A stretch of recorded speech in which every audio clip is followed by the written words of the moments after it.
Olá, turma do nono ano. Meu nome é Ivan de Souza, sou professor de língua portuguesa da rede municipal. Estou aqui para apresentar a você os conteúdos do nosso caderno 2, que está muito interessante.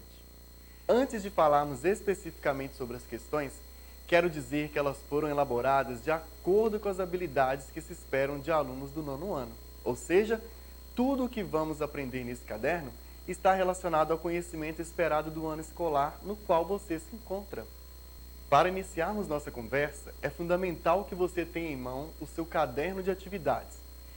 Caso ainda não esteja com ele, pause este vídeo e busque-o, pois você precisará dele. As nossas atividades estão a partir da página 5. É bem provável que, se eu perguntar se você curte língua portuguesa, você vai dizer que não. Eu já fiz essa experiência antes e conheço bem o resultado. Isso acontece porque as pessoas tendem a julgar que a língua portuguesa diz respeito somente às regras gramaticais, que nem sempre são tão simples, não é mesmo? Mas quero tranquilizá-lo. A língua é muito mais que isso. O que aprendemos na escola é o padrão, mas isso não significa que o nosso modo de falar no cotidiano esteja errado, tudo bem? Agora que já falamos um pouco sobre o que é língua, vamos às questões. Inicialmente, é importante dizer que todas elas têm como suporte um gênero textual. Talvez você não se lembre o que é um gênero textual, mas eu posso explicar resumidamente. Os gêneros são todos os textos que circulam na sociedade. Eles são responsáveis pela organização social e por garantir a nossa comunicação. Não existe comunicação humana se não for por meio de um gênero textual. Quando chegamos ao supermercado, por exemplo, nós temos vários gêneros que organizam aquela situação de comunicação. Por exemplo, a placa do supermercado com o nome é um gênero textual. As plaquinhas onde você encontra os preços das mercadorias são gêneros textuais. As listas que a gente leva para fazer as compras também são gêneros textuais. O recibo que você recebe no caixa ao terminar as compras também é um gênero textual. Então, o tempo todo nós somos bombardeados por esses gêneros de uma forma positiva, claro. Agora nós vamos discutir a questão 1, que se encontra na página 5. Nessa questão, há um poema de Rosiana Murray que você precisa ler com muita atenção para que consiga responder ao que foi perguntado, tudo bem? Observe que aqui eu projetei a imagem que está aí no seu caderno e ela acompanha o texto.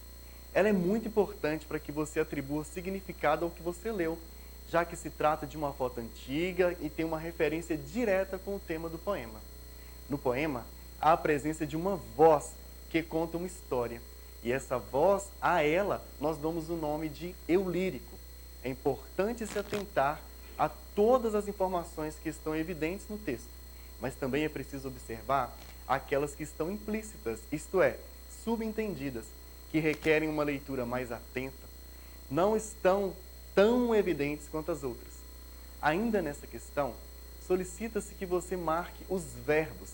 Lembre-se que verbos são palavras que você pode conjugar no tempo, no modo, nas pessoas. Quer um exemplo? Imagine a palavra dançar. Eu posso fazer várias variações dela. Danço, dançou, dançamos, dançarei, dançaremos, dançaria e muitas outras. O mesmo não acontece com a palavra cadeira. Tente fazer o mesmo com ela. O que fizemos com a palavra cantar. Eu cadeiro, você cadeira, nós cadeiramos? Isso não faz sentido na língua portuguesa.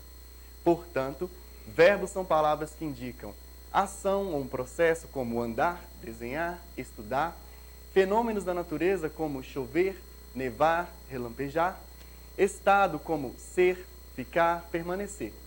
Lembre-se de que todos os verbos são importantíssimos na construção de sentido do texto. Agora vamos para a questão 2, que se encontra na página 6. Nessa questão, um texto nos é apresentado. Ele tem como tema o filme Sonic. É importante percebermos que ele traz um breve resumo do que se passa no filme. Sem spoilers, é claro, porque ninguém merece, não é? Saber tudo o que acontece antes de assistir ao filme. Aí perde a graça. Além disso, o texto nos apresenta algumas percepções do autor sobre a obra.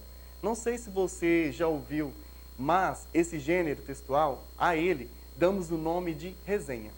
No caso dessa questão, O gênero mais especificamente é resenha crítica, devido ao fato de o autor tecer comentários avaliativos sobre o filme. Outro aspecto importante é que, após ler esse texto, muitas pessoas podem se interessar pelo filme e assisti-lo.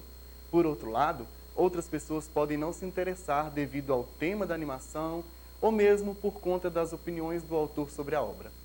Esta é a função da resenha: levar informações sobre um filme, livro ou outro tipo de obra, para que as pessoas possam se decidir sobre acessá-las ou não. Você consegue perceber a responsabilidade de quem escreve textos como esse? Já que o autor opina, é importante que ele faça isso com responsabilidade. Você deve estar se perguntando, como isso pode ser feito? Simples. Toda opinião precisa ser fundamentada, ou seja, não basta dizer algo ou que algo é bom ou ruim, feio ou bonito, interessante ou desinteressante. É preciso dizer por quê.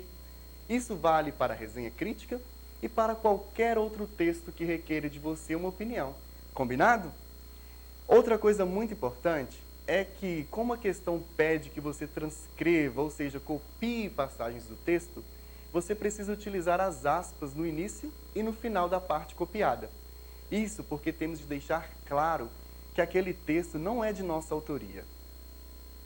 Eu vou colocar aqui algumas manchetes para a gente discutir essa questão de opinião e de fato. A gente precisa dissociar o que é fato do que é opinião. Polícia Civil de Minas aciona Interpol para investigar venda de bebês. Ao ler essa manchete, fica muito claro para nós que se trata de um fato. A Polícia Civil vai chamar a Interpol para investigar a venda de bebês. Por outro lado, caso alguém queira dar uma opinião a respeito dessa notícia ou dessa manchete, poderia dizer: nossa, que legal, a polícia vai fazer o seu trabalho, a Interpol vai intervir, vai ser muito bom. Aí a gente tem opinião.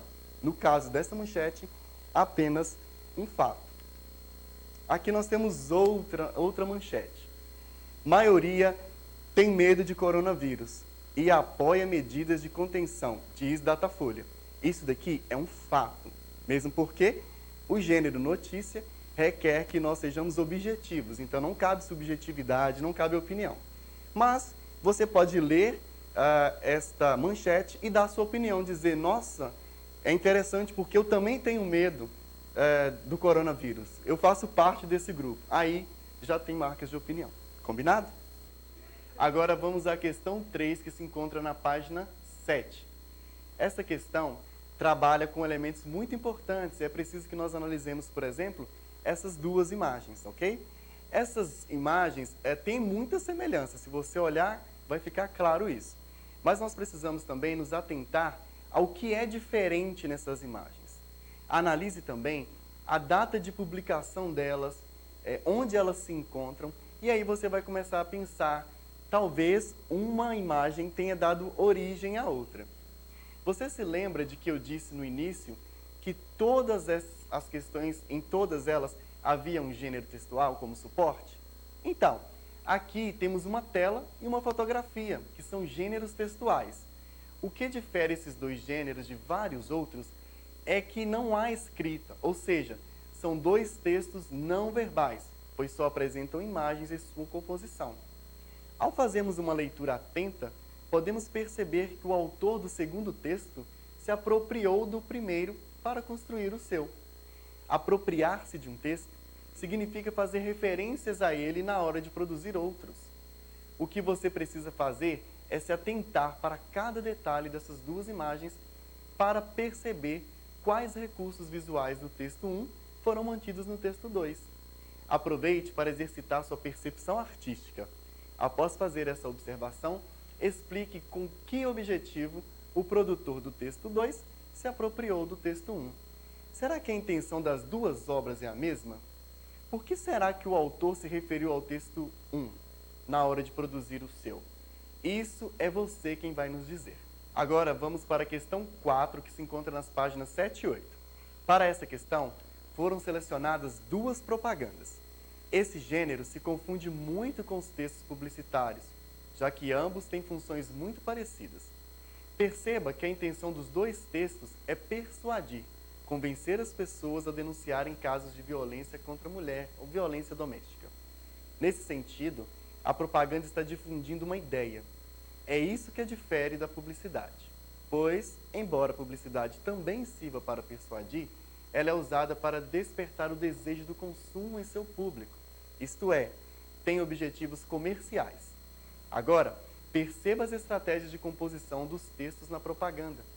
É fundamental a associação de textos verbais e não verbais, os textos com palavras e as imagens. Na parte verbal, as frases são curtas. Isso ajuda a marcar a objetividade do texto, além de propiciar uma leitura rápida. Construções como não esconda, denuncie, não insulte, não humilhe, ligue, são fundamentais para esse gênero, pois são expressões de comando, de instrução, de ordem em alguns casos. As palavras esconda, denuncie e ligue expressam processos a serem executados pelo leitor. Nesse caso, são chamados de verbos e em propagandas, esses verbos aparecem no modo chamado imperativo, exatamente porque esse gênero tem como principal função convencer as pessoas a denunciar casos de violência contra a mulher. Atente-se também para o advérbio não. É uma palavra de sentido negativo e reforça a ideia de denunciar os casos de violência. Além disso, as imagens são muito importantes. Observe, por exemplo, como a mulher aparece no texto 1. O que a expressão facial e o cabelo dela têm a ver com a parte escrita? Como as cores utilizadas na composição dos textos contribuem para a produção de sentido? Pense nisso. Agora a gente vai para a questão 5, que está nas páginas 8 e 9. Eu tenho várias dicas para você. Nossa, sem querer eu já falei o gênero utilizado na próxima questão. Isso mesmo, o gênero dicas. Tenho aqui um exemplo do mesmo gênero, mas construído de forma diferente. Neste aqui são apresentadas 9 dicas para otimizar o seu tempo, para fazer com que você seja mais produtivo. Perceba que para cada dica há um número e uma cor diferentes. Entretanto, mesmo tendo uma estrutura particular, a função do texto é a mesma do que você lerá para responder a essa questão. Apresentar dicas para o leitor. Outro fator importante a se considerar é a extensão do texto. Ele é curto, as frases não são longas e, assim como nas propagandas que lemos na questão 4, são utilizados verbos no modo imperativo, mas dessa vez com a função de orientar o leitor. Agora, leia o texto da questão e perceba que ele traz várias dicas sobre como fazer curativos de forma adequada. Esteja atento às estratégias que foram utilizadas para apresentar essas dicas ao leitor. Quer mais uma dica? Muitas delas se assemelham ao texto das dicas sobre a otimização do tempo. Hashtag fica a dica. Ainda nessa questão, é pedido que você reflita sobre as circunstâncias estabelecidas por algumas palavras e expressões. Mas o que é isso, Ivan? Bem, imagine que você esteja saindo de casa e que precise avisar sua mãe que não se encontra em casa sobre isso. Você vai precisar mandar uma mensagem pelo WhatsApp. Então, você escreverá algo do tipo: mãe, fui à casa do Pedro, que mora no bairro Água Fresca, para fazer um trabalho de escola, e voltarei de ônibus antes do almoço. Nessa sua mensagem, a expressão casa do Pedro indica o lugar aonde você foi. No bairro Água Fresca também indica circunstância de lugar. Já a expressão para fazer um trabalho de escola indica uma finalidade, o objetivo de sua ida à casa do Pedro. De ônibus indica o modo como você voltará. Por fim, antes do almoço, indica o tempo, o momento em que você retornará à sua casa. Percebeu como algumas palavras e expressões indicam circunstâncias bem específicas? Agora ficou fácil responder ao item B dessa questão. Agora vamos para a questão 6, que se encontra nas páginas 9 e 10. Você gosta de contar histórias que aconteceram com você no passado? Ou é como eu, que adoro ouvir as experiências de vida dos mais velhos? Bom, existem diversas formas de fazer isso. Desde um bate-papo numa roda de família, a escrita de livros específicos para esse objetivo. Contar histórias é muito legal. Ouvi-las, então. Nesta questão, há um trecho do livro Por Parte de Pai, em que Bartolomeu Campos de Queiroz conta experiências da sua infância. A esse gênero dá-se o nome de Memórias Literárias, o qual tem o objetivo de apresentar ao leitor as experiências vividas por autores que dominam o ato de escrever. Esse gênero é uma narrativa. Logo, você vai conseguir perceber no trecho lido a presença de um narrador. Será que esse narrador é personagem, ou seja, participa dos fatos narrados? Ou será observador, aquele que conta os fatos, mas não participa da história? Será que ele é onisciente, ou seja, conhece toda a trama, bem como os sentimentos, desejos e emoções das personagens? Além do narrador, há também a caracterização do espaço e a presença de personagens. Existe também um enredo, uma trama? Para finalizar, você deverá avaliar a intenção do autor ao utilizar a personificação. Isso se percebe pelo fato de o vento praticar ações humanas. É muito comum em gêneros como fábulas, animais, exercerem ações próprias de seres humanos. Isso também é exemplo de personificação. Agora é sua vez. Reflita sobre o porquê de o autor utilizar essa figura de linguagem no seu texto.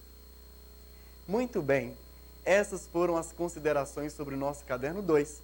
Espero que eu tenha conseguido ajudar você em relação às dúvidas. Sugiro que, em caso de dificuldades, você procure apoio com seus professores por meio dos canais de comunicação criados pela sua escola. Outra dica interessante é buscar suporte na internet, mas esteja sempre atento e escolha sites confiáveis. Peça dicas aos professores e eles ajudarão você a escolher fontes relevantes para suas pesquisas. Agora, minha colega Graciele vai te orientar em relação à produção de texto. Bom trabalho, tchau! Olá, nono ano, tudo bem? Meu nome é Graciele, sou professora do 6º ao 9º de Língua Portuguesa na Rede Municipal de Educação. Darei continuidade à exploração do Caderno 2, com a explicação da proposta de produção. Vamos lá? Primeira coisa que eu gostaria de saber, vocês gostam de produzir textos? Tem facilidade com a escrita? Se a resposta for sim, oba! Eu e meus colegas de área ficaremos muito felizes. Se a resposta for não, ou seja, não gostam de escrever textos e não têm facilidade com a escrita, saibam que não são os únicos. Escritores, compositores, jornalistas, professores e todos os profissionais que têm na escrita um instrumento de trabalho em geral, dizem que suam a camisa para redigir seus textos, mas dizem também que a satisfação do texto pronto vale o esforço de produzi-lo, pois a gente sabe que escrever não é fácil. Exige de nós habilidades na escrita. Entretanto, a gente precisa aprender a escrever, pois ela favorece o que pretendemos transmitir de maneira clara e objetiva. Vamos prestar atenção a essa imagem? Notem que a palavra central é oficina mecânica. Vamos pensar, o que há em uma oficina mecânica? Organização, vamos pontuar as palavras que aparecem. Mecânicos, ferramentas, compromisso, conserto, reparos, revisão. O mesmo acontece com o nosso texto. A oficina mecânica é o universo da escrita. Os gêneros textuais que circulam em nossa sociedade. Antes do início da escrita, a gente tem que se organizar, desligar o celular, a televisão, buscar um espaço tranquilo para que você possa escrever com tranquilidade. Os mecânicos somos nós. todos nós que utilizamos a escrita na construção dos nossos textos. As ferramentas são o lápis, a borracha, o papel, tudo que utilizamos para escrever. Acontece que precisamos fazer o rascunho do texto. Nesse momento de escrita, vai jogando as ideias no papel. Não pare para pensar se tal palavra se escreve com S ou com Z, se recebe acento ou não. Vai escrevendo. Na leitura do rascunho é que vem o conserto, os reparos, a revisão. Só depois desse trabalho é que passamos o texto a limpo. As pessoas tendem a pensar que todos que gostam de escrever têm o dom das palavras e que para elas as palavras saem mais fácil. Não é verdade. Escrever não depende de dom, mas de empenho, dedicação, compromisso, seriedade, vontade de fazer. Por isso que escrever é difícil, dá trabalho. Mas eu tenho uma boa notícia para vocês. Quanto mais escreverem, melhores ficam na escrita.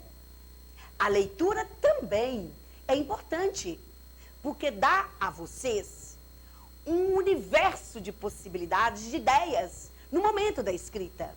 Tudo bem? Gostaria de que pensassem nessa reflexão que eu fiz com vocês.